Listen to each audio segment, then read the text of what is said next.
இப்போ மனம் சொல்றது கேட்கறதா இல்ல அறிவு சொல்றது கேட்கறதா ஒரு முடிவு எடுக்கும்போது? இது ரொம்ப அற்புதமான விஷயம். மனம்ங்கிறது அவரவர் பிறப்பினால பல ஜென்ம பதிவுகள்னால எழக்கூடியது மனம். அறிவுங்கிறது நாம கண்டு கேட்டு கற்று பெற்றிருக்கிற மனதினுடைய தெளிவு அறிவு. மனதே தான் மனதினுடைய தெளிவு தான் அறிவா இருக்குது. மனதுங்கிறது ஹார்ட்ல இருந்து வெளிப்படக்கூடியது, அறிவுங்கிறது பிரெயின்ல இருந்து வெளிப்படக்கூடியது. இப்ப இந்த பிரெயின்ல அறிவு அதிகப்படுத்தி இருப்போம்.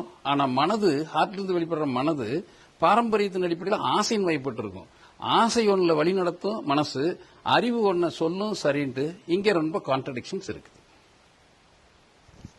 இப்போ எதை எங்க பயன்படுத்தணும்னு எப்படிங்க தெரிஞ்சுக்கிறது?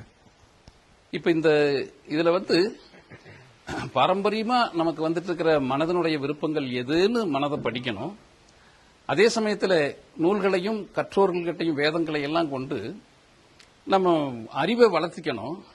இப்ப இந்த அறிவின் வளர்ச்சிப்படி மனதை லயப்படுத்தி அறிவையும் மனதையும் ஒன்று சேர்த்தல், அதாவது ஒன்று சேர்த்தல் தான் யோகம்னு பார்த்தோம். இப்ப மனதையும் அறிவையும் ஒன்று சேர்த்தணும்.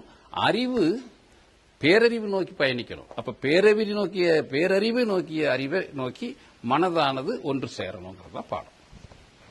நன்றி.